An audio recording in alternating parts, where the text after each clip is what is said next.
अस्सलाम वालेकुम नाजरीन। आज की इस वीडियो के अंदर हम बात करेंगे मौसमी कपास की काश्त के हवाले से हमने ज़मीन कैसे तैयार करनी है। हमारे वो काश्तकार जिन्होंने राया वगैरह लगाया हुआ था और टाइमली उसे जो है वो हार्वेस्ट करके उसके बाद अगेती कॉटन लगा दी, वो अब मौजू बहस नहीं है। बल्कि अब हम वो बात करेंगे कि जिन दोस्तों ने अभी गंदम उठानी है, गंदम बर्दाश्त कर रहे हैं और उसके बाद उन्होंने कॉटन लगानी है, तो यहाँ पर आपने ज़मीन की तैयारी कैसे करनी है। सबसे पहले तो आपने ज़मीन के अंदर मट्टी पलटने वाला हल चलाना है। अब मट्टी पलटने वाले हल को अगर मैं आसान ज़ुबान में आपको बताऊं तो एक होती है डिस्क प्लो। आपने देखा होगा आजकल बहुत सारे लोग वो इस्तेमाल करते हैं, तो आपने वो चलानी है। या इसके अलावा एक और भी होता है जिसे हम कहते हैं मोल्ड बोर्ड प्लो, जो मट्टी को बिल्कुल उल्टा कर देता है। इससे क्या होता है कि कुछ जड़ी बूटियां जो होती हैं, बाकियात वगैरह, वो निचली सतह पर चले जाते हैं, मट्टी की जो निचली तह है वो ऊपर आ जाती है, मिक्सिंग हो जाती है। तो इस तरह से ज़मीन की इरेशन भी हो जाती है और ज़मीन की जो यूनिफॉर्मिटी है, यानी एक जैसी जो है वो मिक्सिंग हो जाती है। नीचे जो कुछ माइक्रो न्यूट्रिएंट्स होते हैं, कुछ ग़िज़ाई अज़्ज़ा होते हैं, वो ऊपर वाली सतह पर आ जाते हैं। ऊपर वाली सतह जो है वो पहले से फसल ले चुकी होती है ज़्यादातर।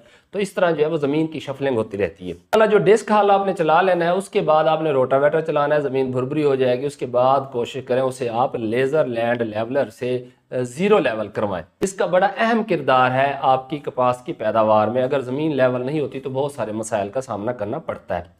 तो जब आपने ज़मीन लेज़र लैंड लेवलर से ज़ीरो लेवल करवा लेनी है, तो उसके बाद कम अज़ कम 3 हल, ये जो हम आम हल चलाते हैं वो फुल गहराई में जितना चल सकता है उसे आप चलाएं। यानी पहले आपने दोहरा हल दिया, उसके बाद जो आपने तीसरा हल लगाना है, कोशिश करें कि जो तीसरे हल का रुख हो वो आपका हो मशरिक मगरिब, और फिर जब आप बेड बनाएं वो आप बनाएं शुमालन जनूबन।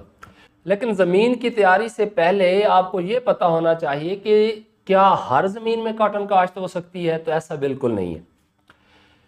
कपास में ये खूबी है, मैं मसलन तहसील दुनियापुर की अगर बात करूँ तो यहाँ पर ऐसे रकबे, यहाँ पर ज़ेरे ज़मीन पानी कड़वा है, ऊपर वाले रकबों के pH 8.5 से भी ज़्यादा है और भारी सख्त किस्म के रकबे, लेकिन वहाँ पर कॉटन की अच्छी पैदावार हो जाती है।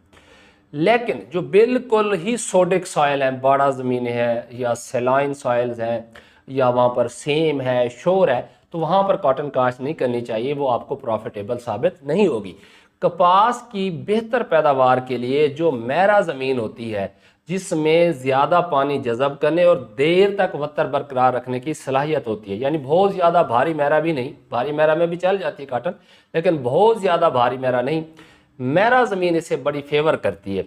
यानी जिसकी जो सैचुरेशन परसेंटेज है वो 31 से 45 हो, अगर आपने अपनी ज़मीन का तजिया करवाया हुआ है तो आप समझ लें कि आपकी वो ज़मीन क्या है, मैरा है। साथ में वैसे लिखा हुआ भी होता है रिपोर्ट के ऊपर कि ये ज़मीन मैरा है, भारी मैरा है, हल्की मैरा है। तो हल्की मैरा हो या भारी मैरा हो, आप इस पर कपास काश्त कर सकते हैं। बल्कि बाद लोग तो हल्की रेतली ज़मीन पर भी ड्रिल के साथ काश्त कर लेते हैं, दरियाई इलाका जात में, तो वहाँ पर भी ये कामयाब हो जाती है। मगर वहाँ पर साफ ज़ाहिर है जो पानी का मैनेजमेंट है, वो जिस तरह के हालात हैं, महंगाई है, वो बड़ा आपको इकोनॉमिकल नहीं रहता, मुनाफा बख्श नहीं रहता। यानी आपकी ज़मीन ऐसी हो कि आप पानी लगाएं तो पानी वाफिर मिकदार में जज़ब करे और देर तक वत्तर बरकरार रखे और पानी खड़ा ना रहे ज़मीन के अंदर, पानी की निकासी जो है वो बेहतर हो। और इसके अलावा अगर आपकी भारी मैरा पक्के वट की ज़मीन है और आपको लगता है कि आप जब भी कपास काश्त करते हैं पिछले 2-3 सालों से 3 फुट से आगे कद ही नहीं जाता, या पानी ज़्यादा देर 24 घंटे से भी ज़्यादा ज़मीन के अंदर खड़ा रहता है, जज़ब ही नहीं होता, तो इसका मतलब है आपकी ज़मीन के अंदर सख्त तह मौजूद है।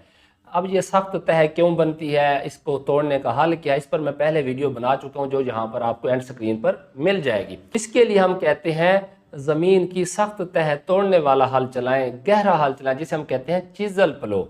ठीक है, तो 3 सालों में कम अज़ कम एक दफ़ा, ज़्यादा भी वैसे ज़रूरत नहीं है, चीज़ल हल लाजमी चलाना चाहिए ताकि ज़मीन की जो नीचे सख्त है वो टूटे, और वो भी 1 फुट से ज़्यादा गहराई तक जाना चाहिए। अच्छा, जो ज़मीनें मैरा किस्म की हैं, हल्की मैरा किस्म की हैं, जहाँ पर इस तरह का इशू नहीं है, तो वहाँ पर बिला ज़रूरत चीज़ल हल का इस्तेमाल नहीं करना चाहिए।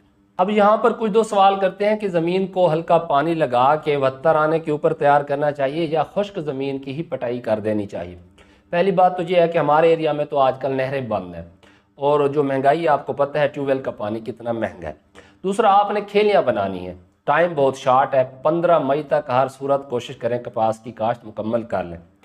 तो इसीलिए आपने खुश्क ज़मीन को ही पटाई करनी है, यानी वो जो आप डिस्क चलाएंगे तो वो उसी खुश्क ज़मीन के अंदर ही आपने चलाना है, उसी में सारी आपने कार्रवाई करके बेड बना देने हैं, उसके बाद आपने चौपा लगवाना है। हाँ, हमारे वो काश्तकार जिनका ताल्लुक ख़ास कर ऐसे इलाका जहाँ से दरियाई बेल्ट है और जहाँ पर जो है वो ज़मीनें ऐसे टेक्सचर की हैं कि पानी लगाए तो फ़ौरन जज़ब हो जाता है, तो वहाँ पर खेलियों पर कपास काश्त करना जो है वो फिजिबल नहीं होता। अच्छा, इसी तरह जो है वो हमारा ये सादकाबाद के कुछ इलाका जाता है, रहीम यार खां के, वहाँ पर भी जो है वो कपास जो है वो ड्रिल के ऊपर काश्त की जाती है। तो जहाँ आपने ड्रिल पर काश्त करनी है कॉटन, तो वहाँ पर आपने कोशिश करना है जब आपने गंदम की कटाई कर ली उसके बाद एक दफ़ा इसे एक हल लगा दें। एक हल लगाने के बाद इसे भरकर पानी लगाएं ताकि ज़्यादा गहराई तक पानी जज़ब हो, और फिर जब वत्तर आए तो उसके बाद, क्योंकि जब हमारे अक्सर लोग क्या करते हैं कि जो नाड़ पड़ा हुआ होता है, यानी गंदम की कटाई कर ली, फ्लैट ज़मीन पड़ी हुई होती है, उसके ऊपर पानी लगाते हैं, वो पानी कम लगता है। अच्छा, वो जल्दी वत्तर पर भी आ जाती है, ठीक है। तो उसके बाद वो जैसे ही जो है उसको तैयार करते हैं और ड्रिल कर देते हैं, तो जैसे पौधे उगते हैं फ़ौरन ऊपर से, जैसे अभी आप देख रहे हैं कि आगे आगे जो है वो टेम्परेचर बढ़ने के इम्कानात हैं, तो वो पौधे जो हैं वो जलना शुरू हो जाते हैं, उनमें से मरना शुरू हो जाते हैं। तो फिर पहला पानी बहुत जल्दी लगाना पड़ता है। और अगर आप इस तरह करेंगे कि एक हल लगा लेंगे, उसके बाद उसको पानी देंगे, तो वो पानी ज़्यादा गहराई तक, निचली सतह तक चला जाएगा। तो उसके बाद जब आप ड्रिल से कपास काश्त करेंगे तो आपकी कपास आराम से 30-35 दिन निकाल जाएगी।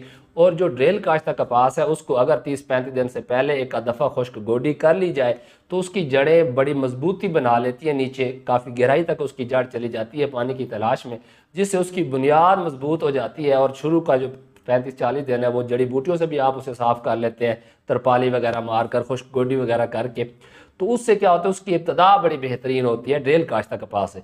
ड्रिल से दूसरी तरफ शिफ्ट हमारे लोग सिर्फ इसी वजह से हुआ है कि ये जो बारिशों का अचानक बारिशें आ जाना, उसके ऊपर करंट आ जाता है, फिर वो उगाव मुतासर होता है। अदरवाइज जो ड्रिल काश्त है उसमें आपको पानी की शुरू में काफ़ी बचत हो जाती है, यानी कि आपका एक बोझ तो ख़त्म 35-40 दिन तक, और ये जो जड़ी बूटी मार स्प्रे करते हैं उसका भी बोझ शुरू में ख़त्म हो जाता है। कि यानी कि हमारा रवाज था कि हम उसमें तरफाली चलाते थे, खुश्क गोडी करते हैं, लेकिन जब से जो है वो डीज़ल महंगा हुआ है, लेबर नहीं मिलती, और इसके अलावा जैसे ये बारिशों का आना है, तो इस वजह से फिर लोग जहाँ पर मजबूरी है वहाँ तो अब भी ड्रिल होती है, वरना अब हमारा ज़्यादातर रकबा जो है वो बेड काश्त पर शिफ्ट हो चुका है।